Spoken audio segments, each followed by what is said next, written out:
Welcome to the Yoked Podcast, where we talk about all things entrepreneurship, real estate, and partnerships. I'm your host, Travis Hall, alongside my co-host and wife, Ingrid.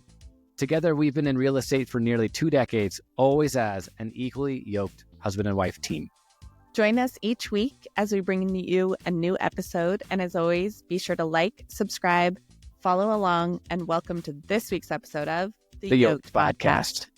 All right, what's up? Welcome to the Yoked Podcast. This is a special episode because I'm excited. We have Kyle Hudson here, Ingrid, I know. who a lot of people don't know, but we know, and we're excited to interview him because he's just an amazing human being.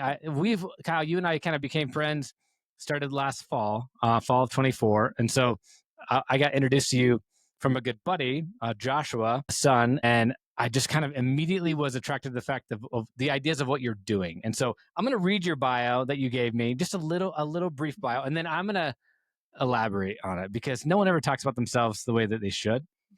And so I'll just read the first part. It says, Kyle Hudson, he is the Chief Executive Officer of Jupiter Point Development, where he passionately manages the firm's daily operations, driving its mission to lower barriers to homeownership by providing innovative and affordable housing solutions. I'm going to end there. It talks about like what you did to get here. But all that is true. And what's super cool is that, yeah, you're doing this amazing thing. It's a creative, unique thing to basically create affordable housing in LA right now, the LA area. And you are a Christian, a strong father. You've done a lot of things as far as your background to what led you here. And you're younger, which is amazing. But when I first met you, I heard you talking about, hey, I'm younger too. I'm younger. I still am younger. I'm always going to be younger. But I heard you talking, birthday. and you were talking about how like you don't like to speak, and you have some insecurities around doing this. But yet, in my opinion, from the second I watched a video of you first, a Zoom, you're extremely eloquent and very educated around your craft, which is the opposite of what you were saying about yourself. And so it is amazing. Like I said, you are the CEO of Jupiter Point. We are partners with you. We've invested in your company in multiple projects now. We're fully bought in. And so it's a pretty good sized company. You're definitely growing and you are churning out projects left and right. And so, yeah, it's amazing what you've done and where you're going. And, I'm sure I left some things out, but what else did I miss? Besides, you went to Loyola University, where you got your degree from LA-ish area. You got 3 kiddos, a new one recently, and you love having snacks on the beach and surfing and watching whales. Hey, it's not a good day in my book unless I'm snacking on the beach and not only watching a whale, but maybe trying to get on top of one and ride one out into the sun. Amen. Amazing. No, but you really are awesome. Thank you. I think that's going to be a tough intro to live up to. I think you did a really good job. I'm not really sure how much I can add to that because you summarized everything super good. But yeah, I mean, I kind of started in affordable housing, and there was just a lot of areas where I thought there was room for improvement, and who better than me to at least try to get it done, especially because, like we've talked about, my grandfather grew up in a pretty tough situation, and it was important to me to try to help people not have to grow up like he did. And so I know I've heard that story. That was your grandfather was in Chicago, right? Or Chicago area? Yeah. He was in South Chicago. Got it. And grew up, kind of just elaborate that story a little bit. I don't know if I've told you that story. I've seen videos Got of it. But Kyle. about growing up, you go to this project, your grandfather, and that just kind of planted this little seed of like, maybe you can do something. Yeah. So when I was about 20 years old, because I grew up on the West Coast, just outside of LA. I've never been to Chicago. My parents and neither my parents nor my grandparents ever took me back there because they were so entrenched in, like, all of the family had moved out here. So when they eventually took me back, we had a family reunion out there. My grandfather took me to the area where he grew up, and for maybe lack of a better term, it was just a bit of like a culture shock, kind of, because I grew up in the suburbs, and the part of Chicago that he's from is very much not the suburbs. There's I would say a pretty meaningful or significant amount of blight in the area. And you can see if you drive like maybe 15 to 20 minutes north, I'm not the most familiar with Chicago, having only been there once, but you could just see a really stark contrast between where he grew up and neighborhoods that are 5, 10, 15 minutes north or southeast, I think, of that. And when I was walking around the neighborhood with him, which was only for like maybe 15, 20 minutes while we waited for some other family members to get food, he was just explaining to me how difficult I think it was for him growing up. Um, Granted, this was like in the late 50s, early 60s that he was a teenager. So there was myriad different things that he was sort of combating personally and I think For societally. sure. But one of the most, I think, difficult things for him to overcome that really stayed with him as he got older and became a father was this idea that he was never meant to own anything of particular significance, like a home, or investment properties, or maybe even a business. There was this sort of entrenched idea in him that he was just destined to kind of meander through life with what he sort of came out of the womb with and never accrue anything much more than that. And he at that point, I mean, he's in his late 70s and he's still alive, but um, I just kind of reminisce on this point because he told me if you ever get the opportunity to buy a home, it would mean a lot to me if you do that because it was always something that I really wanted to do, and I just felt like I was never able to, and never probably will be able to. So I was 20 years old, so it part of it like went in one ear and out the other because I was also looking at this. I've never been to a place like this. Like, where are we? What's happening?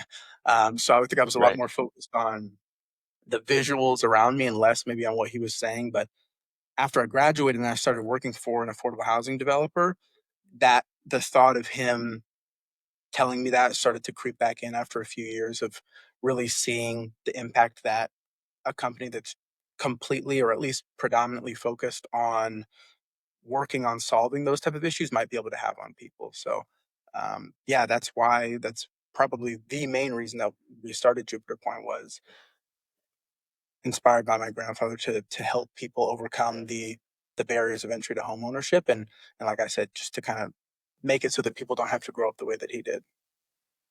No, I love that. I love that story, Yeah, and that's really good. it's one of the stories that, at least hearing you say it, I just think about myself and my own grandparents. Of like, yeah, at 20, yeah, you hear things, you're like, yeah, that's cool, but then like reflecting back in hindsight, it's funny like how the seed that was planted for that. Like, so fast forward to you went, your first the job you're talking about that you got.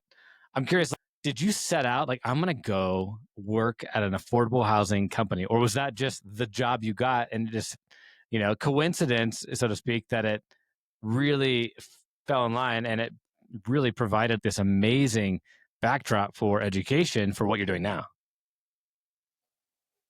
I mean, I would love to say that after having that experience with him, that I was so calculated that I changed all of my classes and all of my electives to, make sure that I was as prepared as possible to go solve the housing crisis. But like I said, it actually mostly went. Clearly, there was some. It stuck sort of subconsciously, but for the most part, it went in one ear and out the other. I didn't try to change anything in my life, and like immediately thereafter, I finished college, and then um, I was not, especially in high school, I just was a really bad student. I did not excel in school. So some of that carried over into college and mostly it manifested itself in the form of just being very, um, sort of having like wanderlust and not knowing what, like, I wanted to travel. Did I want to get a job? What did I want to do with my life? And then my parents said, you are so ill prepared. You've got to like put your nose to the grindstone and focus and find something that you're passionate about and that you feel like you can dedicate your life to. Otherwise, your life may not have purpose and you might find 20, 30 plus years down the road, you're going to regret not having done something about it. So I elected very begrudgingly to get a job, and then I got hired completely coincidentally at a real estate development company that was entirely focused on what's called LIHTC developments, so low income housing tax credits. So they deed restrict affordable um, housing. They build apartment buildings and then they lease them up based on different income bands. So based on like 40, 50, 60, 80, 120% of area median income for where that property is located. And I didn't know a lick about it when we started. And it's still a lot of the concepts around it are pretty esoteric. Like I did it for 6-ish years and you could still probably ask me 100 questions that I would need to make sure I research before I give you a definitive answer on. It's really, Those are later in the podcast. yeah, Yeah. okay. But we'll It's let you get your about- notes out. yeah, if we could just like cut it and let me go research for a few hours, I can come back and sound really smart, then I'd Fair. appreciate the look there. But no, yeah, I just went into it completely needing a job and my dad worked in real estate for a while. So I figured, okay, at least I've got like a little bit of a background here. My dad knows about it. I could lean on him if I have questions. And I actually applied for and got a job in the construction department. So I didn't have anything to do with underwriting or sourcing deals, finding properties. It was all centered around my job was all centered around controlling costs and uh, vetting architects, GCs, getting permits, and then managing the construction. So, yeah, no. But to answer your question, it wasn't calculated at all. It just happened, and then as I worked through the company for a few years, with each passing day, it felt like I sort of gained clarity on what I wanted to do with my life. That's awesome. I have always wondered this question, Kyle, and I might be jumping ahead, but I Jump. just can't wait. But when you're talking about the first company that you worked at being in leasing, are you talking about actual leasing, not home ownership? Or So were with these individuals given the opportunity to purchase the home? the company that I worked for when I graduated, Yeah, or one of those first ones. Was there any was the company actually granting any home ownership to them or was it just in leasing? no, so the only, and that's actually really like was kind of the onus for us starting the company was that or at least me and my relatively limited experience at that time, I, I had not worked for a company that was providing home ownership opportunities, nor did I know about one, and other than Habitat for Humanity. But for all the great that they do, they are often plagued by really extended time frames because they rely on volunteer labor. Um, so it becomes really difficult for them to deliver at scale properties for people to actually own. And the company that I worked for was 100% dedicated. And I don't want it to make it seem like they weren't doing a good thing. I felt like what they were doing is 100% needed, but it was different from what I felt was important. So they were all about building 50, 100, 300 unit apartment buildings and then deed restricting them so that they were affordable for a 99-year lease plus that would automatically renew in some cases. But it didn't have anything to do with home ownership. Okay. Because when we first heard about the projects that you do at Jupiter Point, that was one of the biggest things that stuck out to us Yep. was That's why we got bought in immediately. yes, it is incredibly difficult, and especially here in Denver too, I'm sure. I know you deal with the same things out there, to find a way to build generational wealth that you can pass along in an affordable space through real estate. And I feel like you've solved like a lot of that here because I mean, you don't get to pass your rental on, when you're just a renter. And that is truly one of the things that is so unique, I think, about Jupiter Point. And I always wondered, like, did you set out to do that?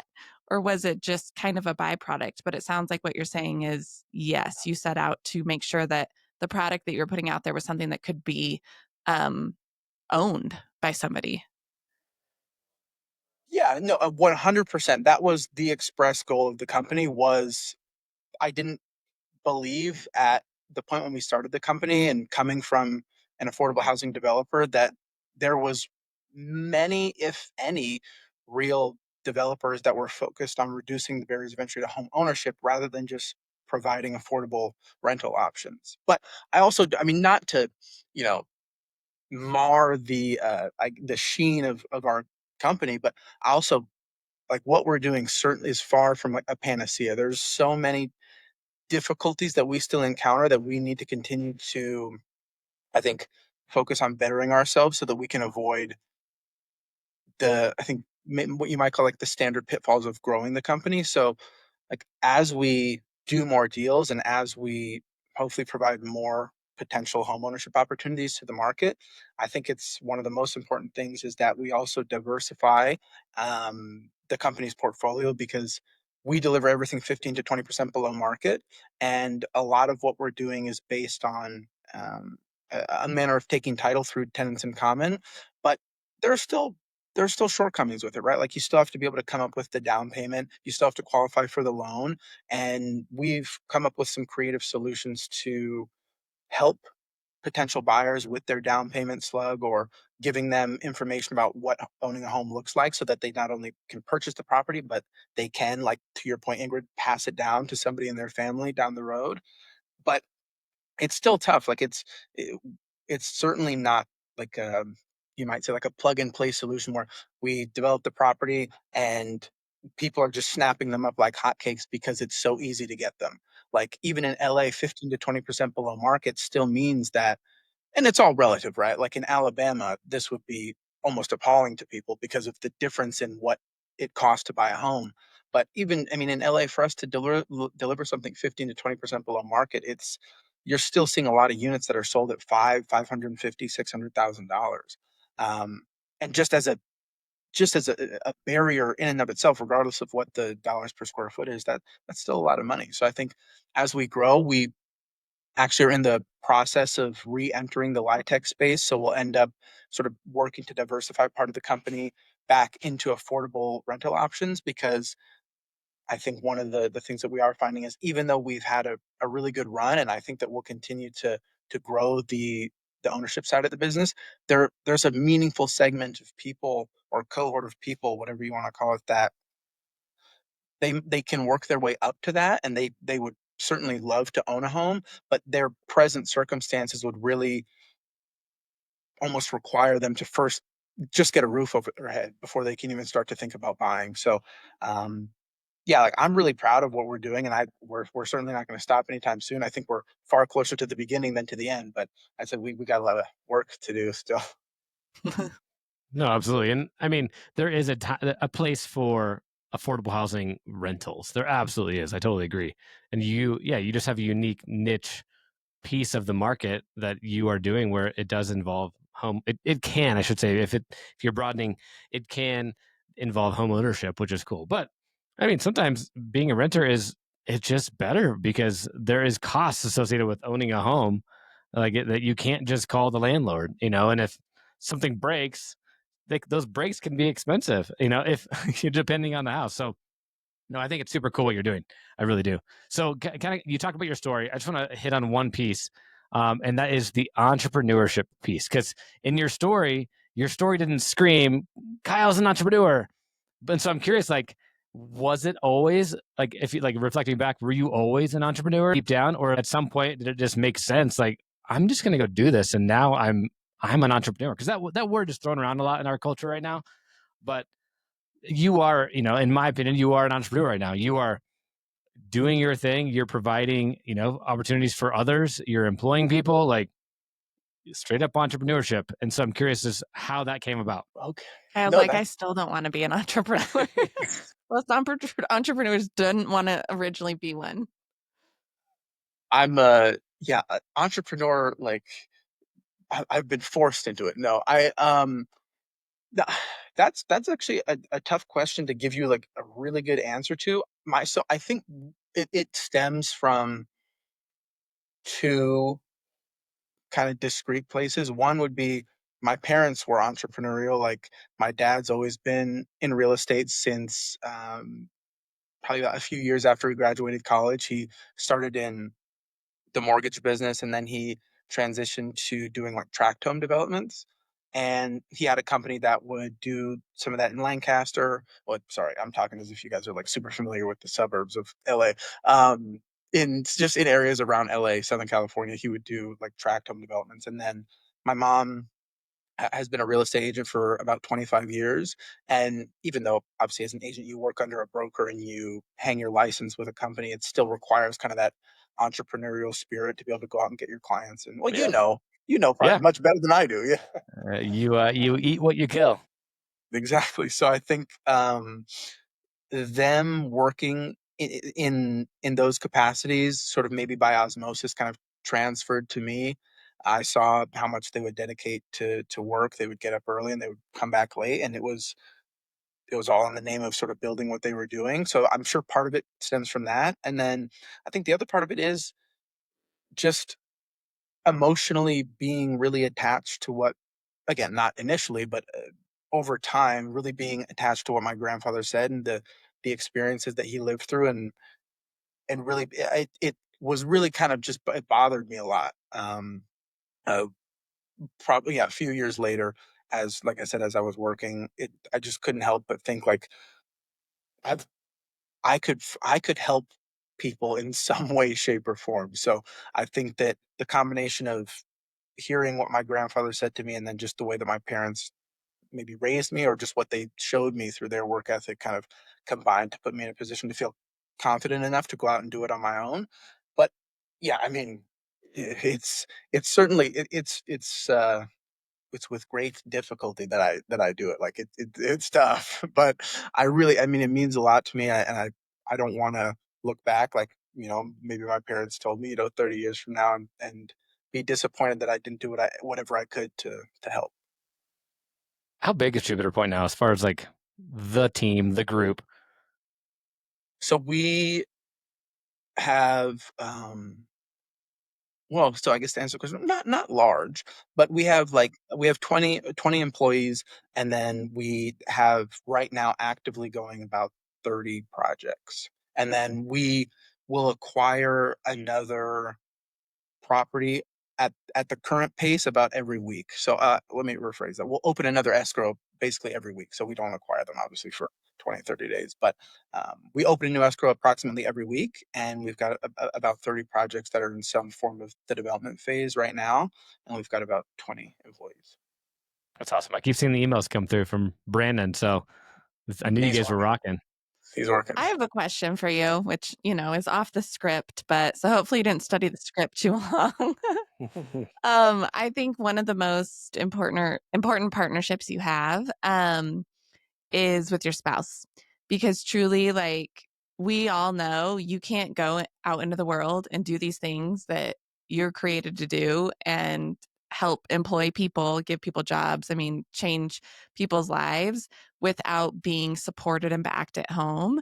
So, and we're a husband-wife team, so I get to ask this on this podcast, but what are some of the ways that like you think that partnership has fed into what you're doing at Jupiter Point, the partnership that you have with your wife? Man, I mean,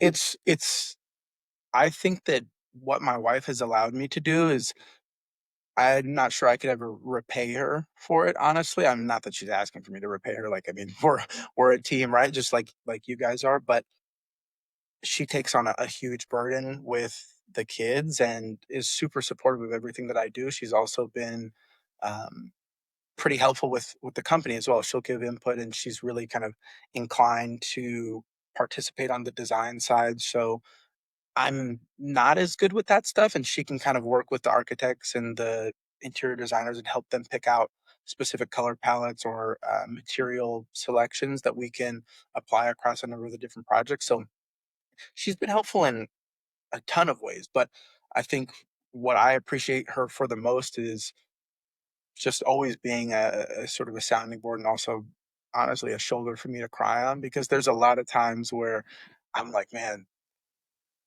it's such an incredible amount of work that I have to do. And obviously I'm feeling like I don't need to throw myself a pity party, but there have been some times where I'm like, there's so many things that I have to do.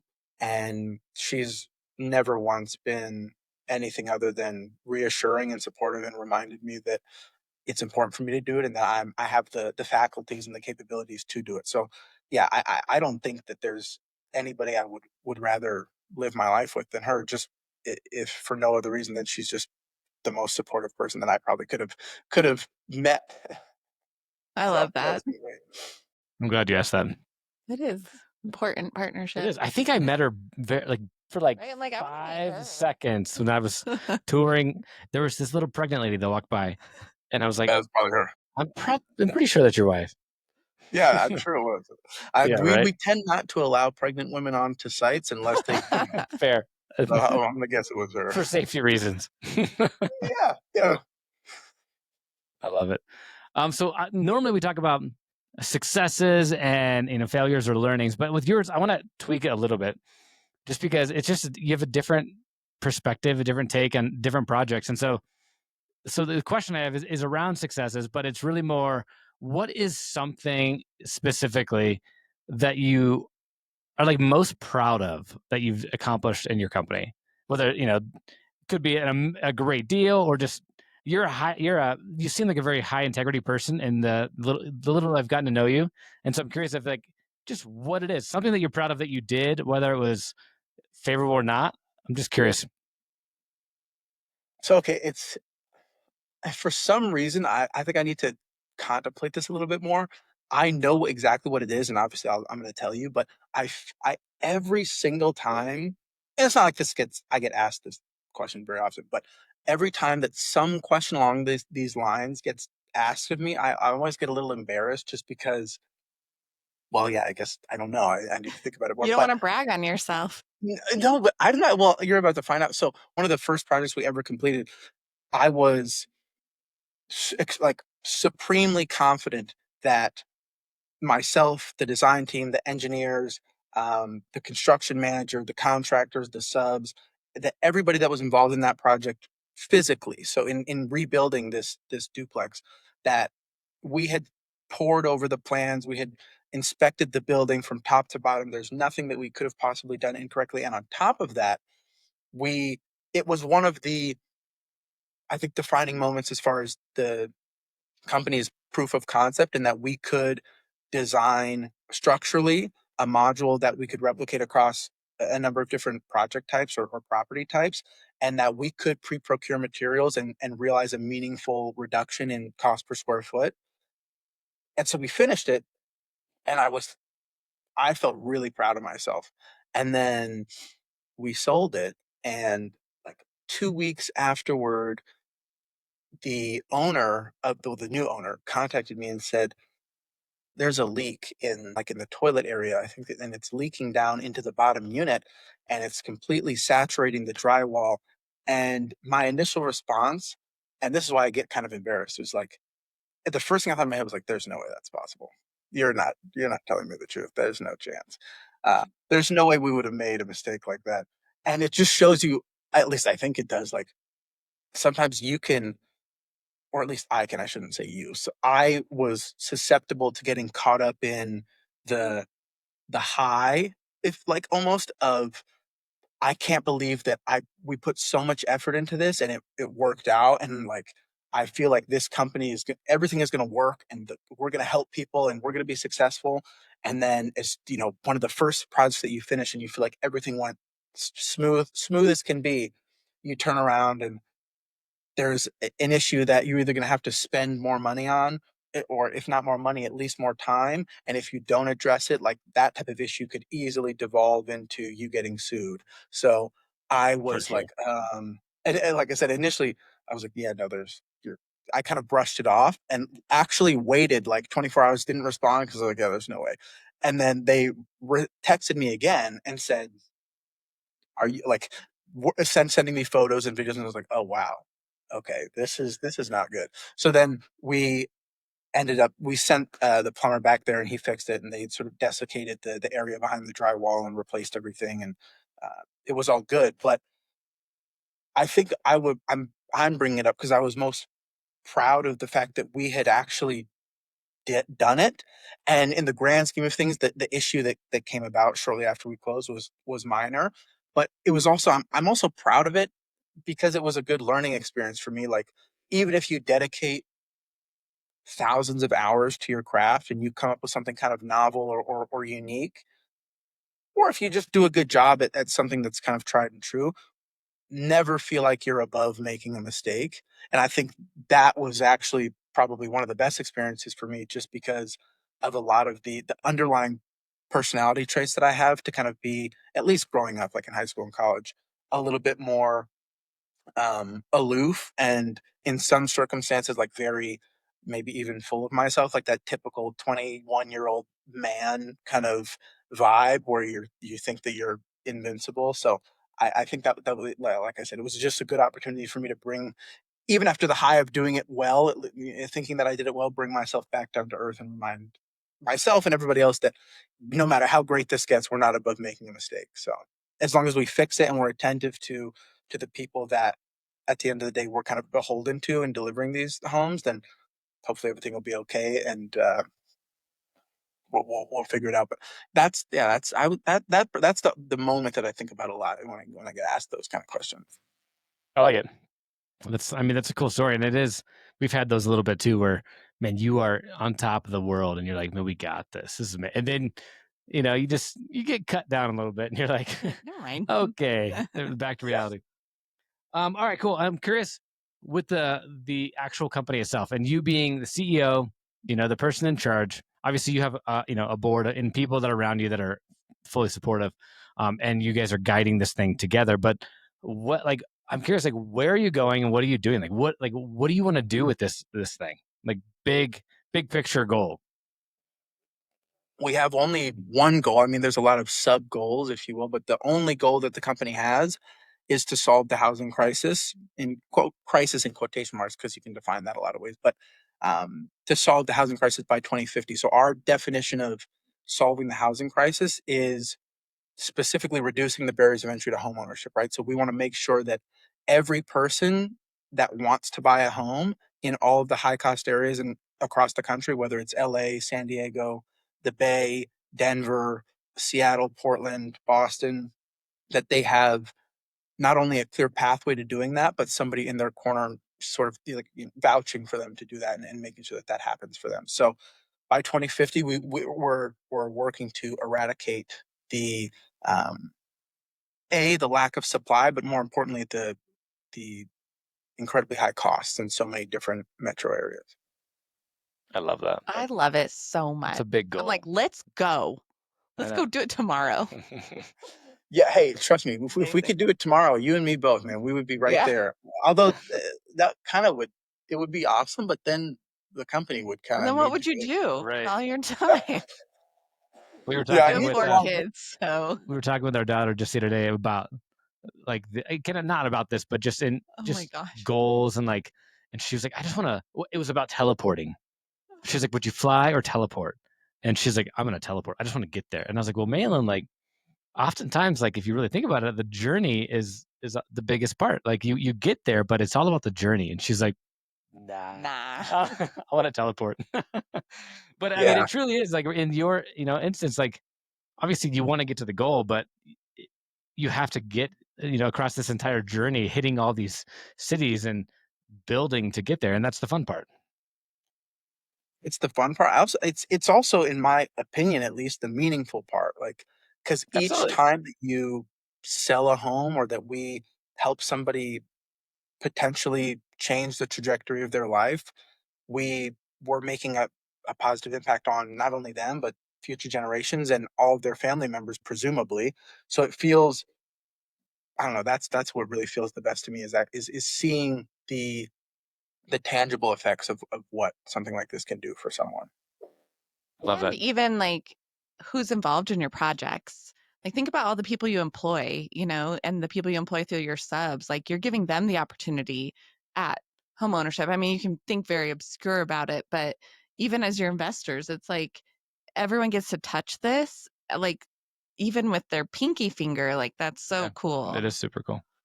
I was on a Zoom with Pace Morby recently, and he said just this quote that I just loved. And he said, we're talking about drive and passion and, internal, owners like this, and making the world a better place, right? Through entrepreneurship.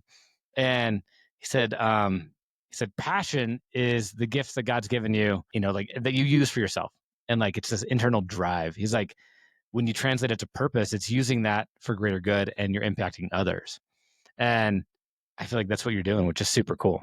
Yeah. I mean, the purpose that you guys have behind the mission is just awesome. So, couple more questions.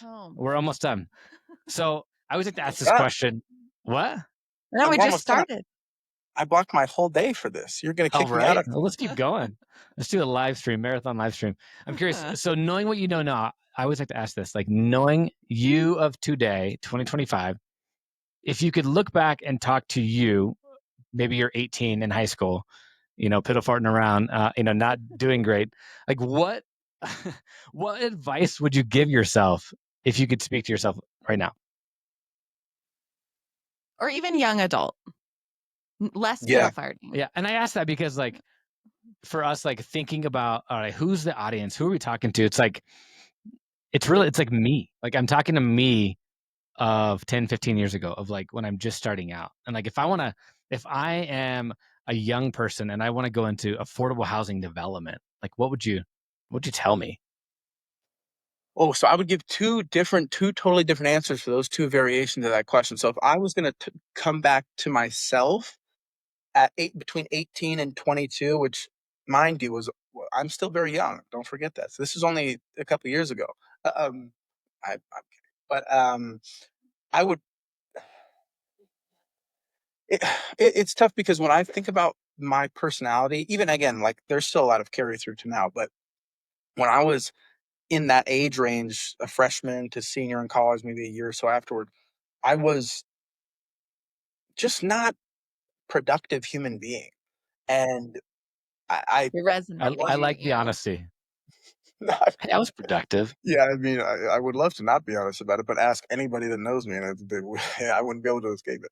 So it's, I would probably tell myself like, yeah, you kind of suck right now, to be honest, but everything is going to work out. Like you listen to the people that are in your corner, focus on, if you don't do anything else, do what they're telling you to do. Which a recurring theme in people talking to me when I was that age was, it doesn't matter what you do. It doesn't matter if you have a specific interest or if you have a broad interest or if you have no interest at all.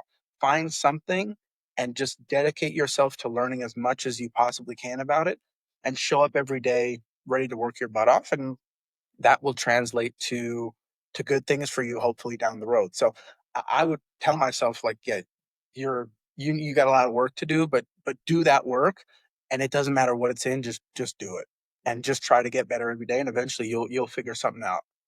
Now, if I was gonna talk to somebody that was in college right now about getting into affordable housing, I think I might have been a little too flippant with that comment. It might be along the lines of what I told myself, but maybe more specifically, I would really just tell them to brace for a lot of brain damage and brace for it and embrace it, because for every single moment that you look at this unbearably complex, maybe unnecessarily even complex pro forma, or you look at this tax credit application and there's redundancy and there's confusing nomenclature and it's all sorts of, honestly, what feels like BS within the process, red tape, all sorts of difficulties and like really extended time horizons for this stuff. The difficulty that you have to go through in order to do one tax credit project is one of the best learning experiences that I think anybody who's interested in real estate could possibly have, because that is one of the most regulated things that I think you could possibly engage in. You have to have every environmental report known to man. You have to have every attorney in the United States of America look over your pro forma and your purchase agreement. You have And to the go budget to through. pay them. Exactly, and you've got to somehow scrounge up all the hundreds of thousands of dollars to pay them, let alone the hundreds of millions of dollars you need to purchase and redevelop or build the deal. And all of these complex pieces kind of come together to form a very complex deal, but also something that you can be really proud of once you're done. And even more importantly, if you're focused on individual, I was going to say accolades, not accolades, but just individual growth, if you study what it takes to get one of those projects fully executed, and you, I guess, like I was saying earlier, dedicate yourself to it, the the knowledge and I think skills that you'll come out with on the other side are going to be pretty impressive. So I would say, yeah, I guess I was too. I guess I did jump the gun there. I would probably give similar advice. I would say to myself, you just need to work hard. And if I was going to say this to somebody who wants to get into affordable housing, whether it's more along the lines of what we're doing now, or whether it's the more quote traditional lie tech developments, just dedicate yourself to learning, whether it's reading a book about it, whether it's going to a seminar about it, whether it's talking to people within the company or within the industry about it. Just learn as much as you can and dedicate yourself to being the best version of yourself within your role. Love Which, that. I mean, I kind of that advice kind of sucks, I think. Like it's so They're like, great, yeah. I mean, it's like, Thanks, Kyle. yeah, I No, kind but I of think wanted the to, advice of like you can what it doesn't matter what it is. Yeah, it It doesn't. literally doesn't matter. You want to be a musician, an artist, be in affordable housing, just go learn. Well, and there's going to be, like, as you call brain damage, there's going to be brain damage in all of those fields in some way, shape, or form. And you have to push through that in order to get to the other side. You know, and to your point, like, if you'd never got through the tax credit stuff, you might not be here right now. Because if that barrier of entry just stopped you and you didn't push through, who knows if Jupiter Point would even be a thing?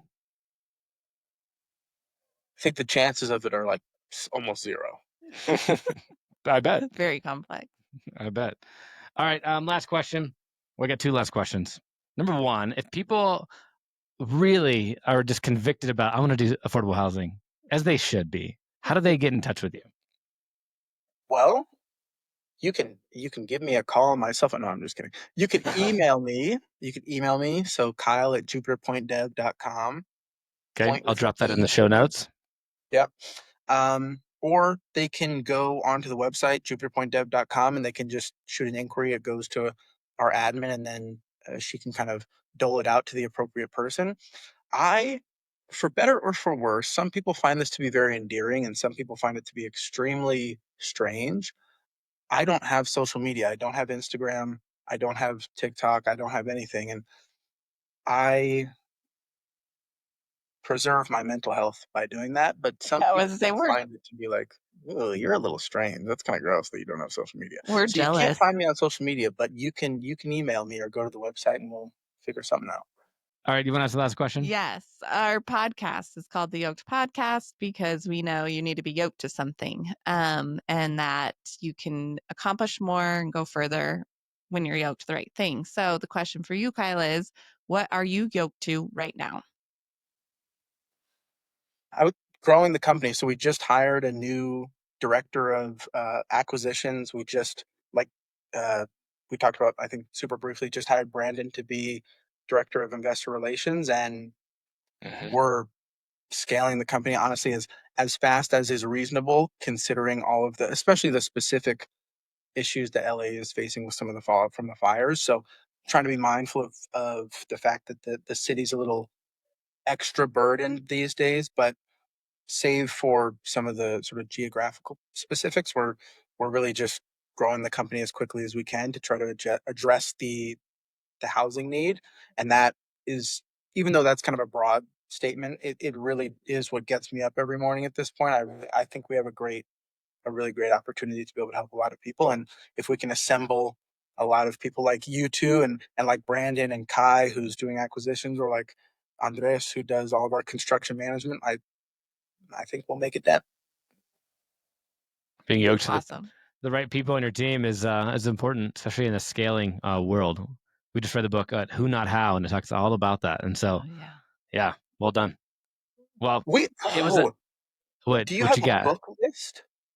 Like books that Oh, you're do we reading ever? now in order to help develop your either business acumen or your Not personal. formally, but we should. We talk about books. We just finished The Psychology of Money for like the fourth time, and it's so good. Do you have a book that you'd recommend?